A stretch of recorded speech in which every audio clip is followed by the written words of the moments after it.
우리 옆에 사람에게 한번 인사합시다. 사랑합니다. 축복합니다. 예. 오늘 이제 여러분과 함께 오늘 읽은 본문 말씀을 가지고 엮이는 가정을 회복하라라는 제목으로 말씀을 이렇게 조금 드리려고 합니다. 오늘 우리에게 3대가 이렇게 통합해서 세대가 통합해서 같이 예배드리는 것은 너무나 귀한 일이고 좀 자주 하고 싶지만 어떤 환경적인 그런 어려움 때문에 1년에 지금 한 차례 이렇게 하고 있습니다. 그래서 우리가 이런 걸 드리면서 우리 가족을 다시 한번 생각하게 되고 또 우리 아이들끼리만 예배를 드리거든요. 그래서 부모님과 함께 이렇게 예배드리는 시간이 너무 귀하고, 또한 이런 기회를 통해서 부모님을 또 초청할 수 있는 그런 귀한 기회가 되고, 또한 같이 예배를 드리면서 우리 가족들 가운데 또 신앙생활을 하지 않는 그 영혼을 더 바라볼 수 있는 그런 좋은 기회가 되기 때문에 이 의미를 잘 살리면 좋겠습니다. 오늘 특별히 또 어버이 주일을 맞이하였는데요, 우리에게 부모에게 효도하고 어른을 공경하는 우리 성도님 되기를 바라고, 또 하나님께서 그런 우리들에게 은총 주실 줄을 믿습니다. 우리 항상 부모님에게 효도하고 공경하는 우리 모두 되기를 바랍니다. 여러분, 오늘 엮이는 가정을 회복하라라는 제목으로 말씀을 조금 나누려고 하는데, 여러분, 엮이는 가정이라는 말을 들어보신 적 있으십니까? 엮이는 가정, 엮이는이라는 말 자체가 좀 부정적인 의미를 가지는 것 같고, 가정이 정상적으로 기능적으로 활동되지 않는 가정을 엮이는 가정이라고 표현할 수 있을 것 같습니다. 그러니까 정상적인 기능을 하지 못하는 가정, 그것이 바로 엮이는 가정인 것을 말하고 있습니다. 하나님께서 가정을 주신 목적은 가정을 통해서 원하시는 것이 있었죠. 가정을 통해서 이 땅의 삶 가운데, 힘든 삶 가운데 서로 사랑을 하는, 어떻게 보면 천국을 경험하는 그런 공동체를 만들기 원했던 것입니다. 그래서 세상 가운데 시달리고 찌들리지만 그러나 가정을 통해서 서로 사랑하고 아끼고 용서하는 그러한 사랑의 공동체가 되기를 원했고, 또 삶에 지치고 삶의 생활에 힘든 자들이 가정을 통하여 회복받는, 어떻게 보면 위로받는 그러한 장소, 보금자리의 의미가 또 담겨 있는 것이고, 또 가정은 하나님께서 우리를 통하여 자녀들을 교육시키는, 훈련시키는 배움의 장소가 바로 가정인 것을 보게 되는 거죠. 어쨌든 하나님께 주신 이런 여러 가지 가정의 목적이 있는 것이고, 사회학적으로도 가정의 여러 역할들을 말하고 있는데, 그런 가정의 기능을 정상적으로 하지 못하는 가정들, 그 가정을 바로 엮이는 가정이다라고 표현할 수 있을 것입니다. 그래서 기본적으로 엮이는 가정에서는 우리가 살아가면서 필요한 신체적인 그러한 필요들, 정서적인 그런 욕구를 제대로 충족시켜주지 못하는 것을 말하고, 그러다 보니까 그 충족되지 않은 그러한 욕구들이 파괴적인 방향으로 나아가게 되는 것을 보게 되는 것입니다. 일반적으로 엮이는 가정은 대표적으로 여러분들이 알고 있는 것처럼 알코올 중독자의 가정이라고 여러분 기억하시면 좀 잘 이해되는 것입니다. 가장 극명하게 드러나는 것이 바로 알코올 중독 가정이거든요. 술을 마시기 전까지는 너무 좋은데 이제 술을 마시게 되면 그다음에 돌변하게 되죠. 그런 알코올 중독 가정이 전형적인 엮이는 가정인 것을 보게 됩니다. 이런 엮이는 가정에서 자라게 되면 성취감이 낮게 되고 또 마음 가운데 이런 기본적으로 분노가 있습니다. 분노가 있고 또 우울감이 이렇게 있게 되고, 엮이는 가정의 대표적인 특징이 바로 학대가 일어납니다. 약한 자에게 학대. 그래서 때로는 그 대상이 배우자이기도 하고 때로는 아동이 되기도 합니다. 그래서 그런 학대의 모습이 나타나기도 하고, 그렇기 때문에 이 엮이는 가정에 가지는 감정 중에 하나는 부끄러움, 수치가 그 마음 가운데 있는 것을 보게 됩니다. 이런 엮이는 가정에서 자라다 보면 지나친 책임감을 가지게 되고, 또한 그 마음 가운데 계속된 그러한 분노, 가 있게 되고 무책임하게 되는 것도 보게 됩니다. 또 극도로 반대적으로 아주 모든 일에 대해서 책임을 지려고 하는 그런 과도한 책임감의 모습으로 나타나기도 하고, 그 마음 가운데 슬픔과 분노가 있기도 하는 것을 보게 됩니다. 이런 엮이는 가정에서 자라다 보면 그 돌변하는 그러한 가족의 환경이었기 때문에 사람과의 관계를 맺는 데 있어서 대인관계의 어려움을 갖기도 하고, 그래서 친밀한 관계에 대한 불편함을 갖습니다. 그래서 어느 정도 참 가까워지면 갑자기 도망가는 사람들이 있거든요. 그 사람들은 두려워서 그러는 거거든요. 이런 양상이 바로 전형적인 역기능 가정에 나타나는 모습이라고 볼 수 있는 것이고, 또 어떤 경우에는 역기능 가정에서 살아다 보면 쉽게 마음을 줍니다. 그래서 자기보다 조금 괜찮은 사람이다라고 싶으면 모든 것을 막 의지하고 막 속에 있는 거 다 내어놓는 이런 사람들, 그래서 사기도 잘 당하고 잘 속는 그런 경우들을 보게 되는 거, 조금만 잘해주면 마음을 쉽게 주는 이런 경향도 있고, 또 의외로 마음을 아예 열지 않는 그런 가정도 있게 되는 걸 보게 되고요.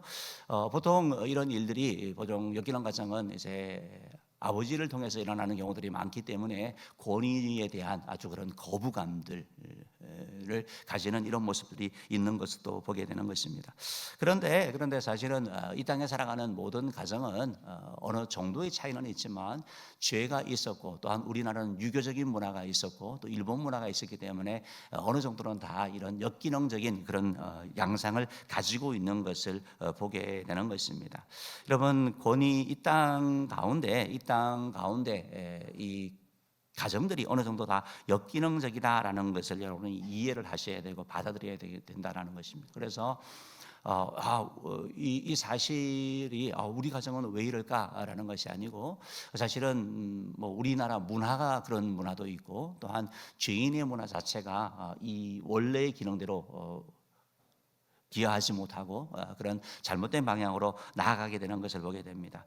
여러분, 이 땅 가운데 완전한 가정은 없습니다. 완벽한 가정은 없습니다. 그렇기 때문에 완벽한 가정을 꿈꾸는 것이 아니라 지금 있는 우리 가정을 행복한 가정으로, 조금 더 건강한 가정으로, 성경적인 가정으로 우리가 만들어 가려고 노력하는 것, 그 자체가 귀하고 그 가운데 하나님의 은혜가 있다는 사실을 여러분 기억하시기를 바랍니다. 바라기는 저 여러분 모두의 가정이 역기능 가정에서 머물러 있는 것이 아니라 병든 가정에서, 상처 있는 가정에서 회복되어지고 더 건강한 가정으로 나아가는 은혜가 있기를 주님으로 축복합니다. 첫 번째로 역기능 가정은 건강한 가정을 얘기하려고 합니다. 건강한 가정은 부부가 중심되는 가정이 바로 건강한 가정이다라는 것입니다. 가정의 중심이 누구냐? 누가 가정의 중심이냐라고 할 때 건강한 가정과 역기능 가정을 보면 그 차이가 나타나는 걸 보게 되는데요. 성경에서는 분명히 가정의 중심이 바로 부부다라고 말씀하고 있습니다. 여러분, 오늘 우리가 읽은 성경을 이렇게 같이 읽어보면 고린도서 3장 1절 18절부터 21절 말씀 한번 읽어볼게요. 읽어봅시다. 시작. 이는 주 안에서 마땅하니라. 남편들아, 아내를 사랑하며 괴롭게 하지 말라. 자녀들아, 모든 일에 부모에게 순종하라. 이는 주 안에서 기쁘게 하는 것이니라. 아비들아, 너희 자녀를 노엽게 하지 말지니 낙심할까 함이라. 그럼 가정은 하나님이 만드신 제도이고 하나님께서 우리 인간에 주신 귀한 선물이거든요. 그런데 하나님께서 가정을 만드시면서 가정은 일부일처입니다.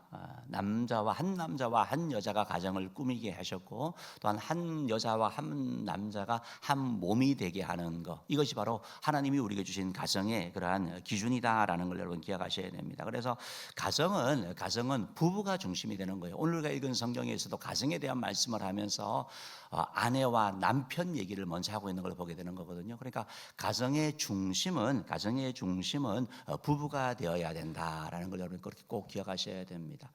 그러면 건강하지 못한 역기능 가정은 누구냐? 역기능 가정은 부부가 중심이 되지 않는 가정을 얘기를 하는 거죠. 과거에 우리 사회에 있어서는 가부장적인 그런 문화 가운데 부부가 가정의 중심이 아니라 남편이 가정의 중심이었죠. 남자가 중심이었습니다. 그래서 아버지가 완전히 중심이 되어지고 어머니는 좀 어떻게 보면 하녀, 시녀 비슷한 어떤 그런 역할을 하는 것처럼 잘못된 그런 모습을 보이기도 했다라는 걸 보게 되는 것입니다. 이런 것들이 옳지 않았고, 유교 문화 가운데서는 아내는 어떻게 보면 성경에 있어서는 부부가 중심이 되는데, 유교 문화에 있어서는 아내는 부모, 형제, 어떻게 보면 그 후순위가 부부 아내였던 걸 보게 되는 거예요. 그래서 옛날 어른들 같은 경우는 며느리가 마음에 안 들지 않으면 며느리 바꾸면 된다고 이런 얘기를 했잖아요. 바꾸라고. 이것은 잘못된 그런 가르침이다. 그런 가운데 상처가 있고 아픔이 있는 것이고, 성경의 가르침은 뭐냐? 성경은 건강한 가정은 부부가 중심이 되는 가정이 바로 성경의 가르침이고, 하나님께서 우리에게 그런 가정을 원하시는 거예요. 창세기 2장 24절 말씀 한번 읽어보겠습니다. 시작. 이러므로 남자가 부모를 떠나 그의 아내와 합하여 둘이 한 몸을 이룰지로다. 부모를 떠나라는 말씀처럼 가정의 중심은 부모님이 되면 안 되는 거예요. 그래서 가정의 중심은 부부가 되어야 된다라는 거. 그래서 한 가정은 한 남자와 한 여자가 결혼함으로 이루어지는 것이 바로 가정이라는 사실을 여러분 기억하셔야 된다는 것을 꼭 말씀을 드립니다. 그런데 과거에는 어떻게 보면 부모님이 때로는 남편이 그런 가부장적인 그런 역할을 하면서 권위적으로 그런 가정의 중심의 역할을 했다면, 오늘날 엮이는 가정에 있어서는 어느 시대는 자녀가 가정의 중심이 되었습니다. 그래서 모든 일들이 시대가 바뀌면서 아이들이 중심이 되어서 가정이 운영이 되는 걸 보게 되는 것입니다. 이것도 역시 건강하지 못한 가정이거든요. 그런데 그거는 그나마 좀 나은데, 요즘은 더 심해져서 요즘은 애완견이 중심이 되는 가정이 여러분 의외로 많습니다. 여러분, 최근에 기사가 있었는데 어떤 가정에 아이를 출산을 했나 봐요. 그런데 개 때문에 이혼 위기인 부부예요. 왜냐하면 아이를 출산을 하고 얼마 되지 않았는데 집에 키웠던 개가 아이를 문 거예요. 그러니까 남편은 아이를 어떻게 개가 물 수 있느냐 하면서 펄쩍 뛰는데, 아내는 개를 챙기는 거예요. 이상하죠? 자녀보다 개를 챙기는 거예요. 그래서 남편이 너무 화가 나서 발로 찼나 봐요, 아내를. 그러니까 이것 때문에 이혼을 해야 되냐 말아야 되냐, 이런 경우들이 있고, 심지어 여러분 요즘은 뭐 이렇게 인사를 하면서 안부를 물으면서도 부모님의 안부를 묻지 않습니다. 부모님 잘 계시냐 묻는 게 아니고 집에 개 이름을 불러가지고 개 잘 있냐고, 개가 어떠냐고, 완전히 개가 중심이 되는 걸 보게 되는 거예요. 이게 심각한 거거든요. 특별히 이제 여성분들이 이런 게 많은 것 같아요. 아내가 강아지를 딸보다 더 예뻐합니다. 어떻게 하냐면 딸 먹일 음식 사기 전에 강아지 간식부터 삽니다. 강아지 간식을 더 고민합니다. 딸 밥 먹기 전에 강아지 밥부터 줍니다. 강아지 놀아주는 장난감이 딸 장난감보다 더 많아요. 이상하죠, 여러분요. 이게 엮이는 가정이에요. 엮이는 가정. 잘못된 걸 말하고 있습니다. 그래서 성경의 정상적인 가정은 뭐냐면, 부부가 중심이 되는 거고, 애완견 너무 좋죠. 어떤 분들이 이걸 날카롭게 지적을 했더라고요. 우리를 위해서 희생하고 헌신한 부모님에 대하여는, 수고한 부모에 대해서는 관심이 없고, 걔가 당신을 위해서 뭘 해줬습니까? 걔는 그냥 짖어주고 꼬리 흔들어주는 거, 그거밖에 더 했냐고. 근데 그 개를 향해서는 모든 걸 다 주려고 하고, 진자리 어렸을 때 그 희생하고 헌신한 부모에 대해서는 아예 무관심한 이런 잘못된 세태를 꼬집는 그런 글을 보기도 했는데요. 여러분, 건강한 가정은 부부가 중심이 되는 가정이고 사람이 중심이 되는 가정이라는 사실을 기억하시기를 바랍니다. 근데 하나님께서는 가정을 주시면서, 그러면 이 가정에 부부가 중심이 되는데 그 부부 중심 가운데 하나님이 질서를 주셨거든요. 그 질서는 뭐냐 할 때 남자에게 권위를 주신 것을 보게 되는 것입니다. 우리 성경을 찾아보면 에베소서 5장 22절 23절 말씀을 보면 가정의 머리는 남편이라고 말씀하고 있습니다. 한번 읽어봅시다. 시작. 남편에게 복종하기를 주께 하듯 하라. 이는 남편이 아내의 머리됨이 그리스도께서 교회의 머리됨과 같음이니 그가 바로 몸의 구주시니라. 그러니까 남편이 아내의 머리가 된다라고 말하면서 하나님께서 남자와 여자를 동등하게 지으셨죠. 그래서 창조하실 때 하나님께서 아담의 갈비뼈로 지으신 거예요. 평등하게 지으신 거예요. 하나님께서 아담에게 하와를 종으로 주신다면 발목 발뼈를 뽑든지 뭐 그래야 되겠죠. 그런데 하나님께서는 갈비뼈를 취해서 동등하게 지으셨습니다. 그래서 남자와 여자는 동등한 하나님의 형상을 가진 존재예요. 그런데 질서적인 측면에 있어서 하나님은 가정의 질서에 있어서 바로 남자를 하나님께서 가정의 머리로 세우셨다라는 걸 말하고 있는 것입니다. 그래서 가정의 중심은 남자가 돈을 많이 벌든 못 벌든 많이 배웠든 못 배웠든 상관없이 가정의 머리는 남편을 중심으로 남자를 중심으로 하는 것, 이게 바로 성경의 가르침이고 바로 그렇게 될 때 참된 행복과 기쁨이 있다는 걸 성경이 말씀하고 있다라는 걸 여러분 기억하시면 좋겠습니다. 뭐 때로는 남편이 더 우스워 보일 수도 있고 또 부족해 보일 수도 있지만 성경의 말씀은 뭐냐면 항상 가정에 있어서는 가정은 부부가 중심이 되고 부부에 있어서는 남자가 머리가 되어서 남자가 우선이 되어서 나아가야 될 것을 말씀하고 있다라는 것입니다. 그러기는 우리의 성도들의 모든 가정이 부부가 중심이 되고 또 성경에서 말씀하시는 가정의 머리가 남편이 되는 이런 가정이 되기를 주님으로 축복합니다. 두 번째로 건강한 가정은 여러분 상호적이에요. 일방적이지 않습니다.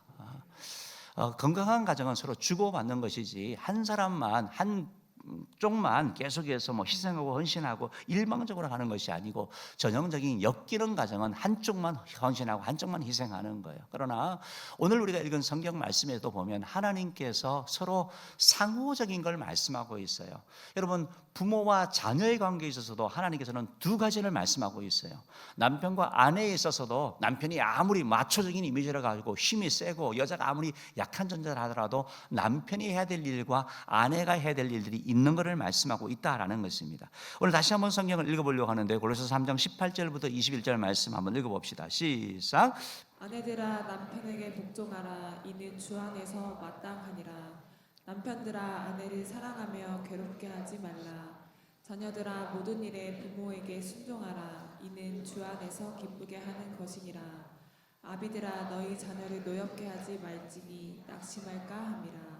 그러니까 하나님께서 아내들만 해, 그게 아니고 아내는 남편에게 할 의무가 있고 남편은 아내에게 할 의무가 있고 자녀는 부모에게 마땅히 해야 할 것이 있고 부모는 자녀에게 행해야 할 일이 있고 하지 말할 일이 있다고 말씀하고 있는 거죠. 그래서 남편에게는 아내를 사랑하라라고 말씀하고 있고 아내에게는 남편에게 복종하라고 말씀하고 있고 또한 부모에게 자녀는 부모에게 순종해라, 효도해라라고 말씀하고 있고 부모는 자녀를 잘 양육해라, 노엽게 하지 말면서 양육하고 그들을 바로 잘 키워야 될 것에 대한 말씀을 하고 있다라는 걸 여러분 기억하시길 바랍니다.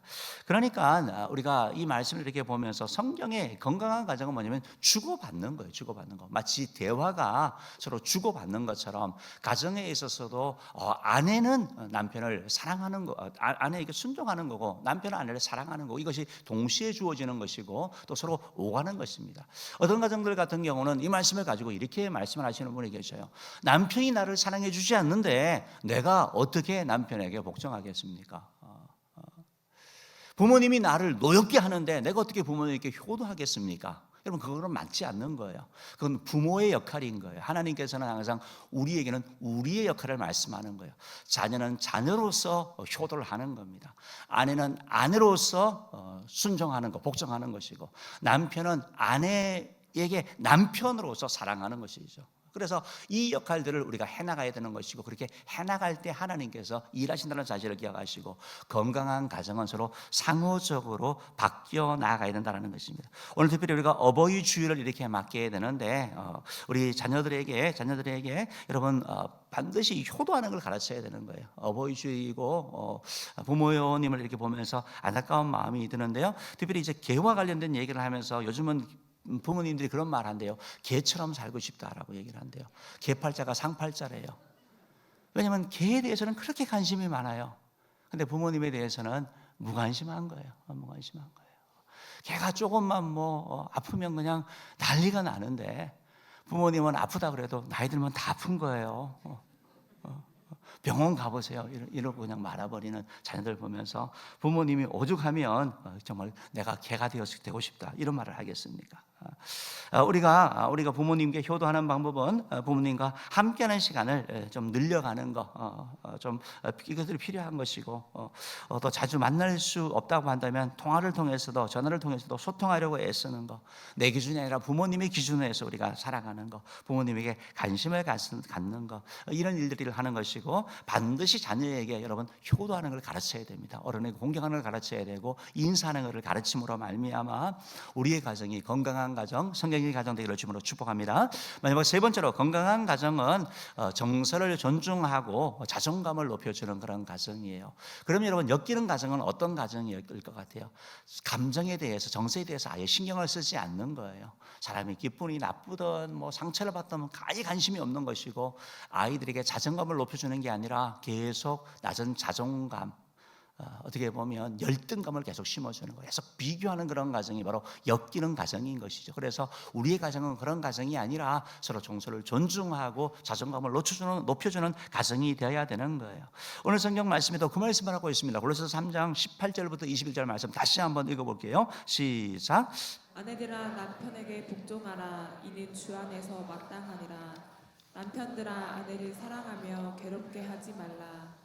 자녀들아 모든 일에 부모에게 순종하라. 이는 주 안에서 기쁘게 하는 것이니라. 아비들아 너희 자녀를 노엽게 하지 말지니 낙심할까 함이라. 아멘, 아멘. 여러분, 이 말씀 가운데 감정에 대한 말씀을 하고 있어요. 남편에게는 아내를 뭐 하지 말래요?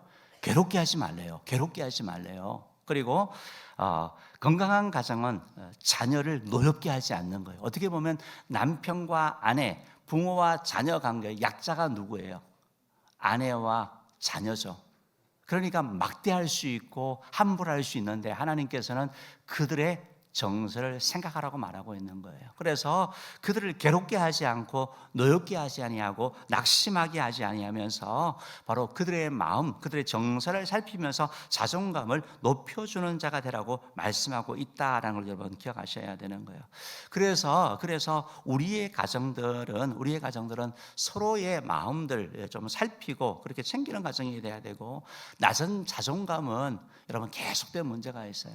어제도 우리 부부셀 신방을 하면서 그런 얘기를 했는데, 우리 집사님이 그런 말씀을 하시더라고요. 자기가 친구들 이렇게 쭉 봤는데, 고등학교 친구들 이렇게 쭉 보는데, 세월이 지나고 보니까 큰 소리 치고 자신감 있던 애들이 나중에 잘 살더라라는 거예요.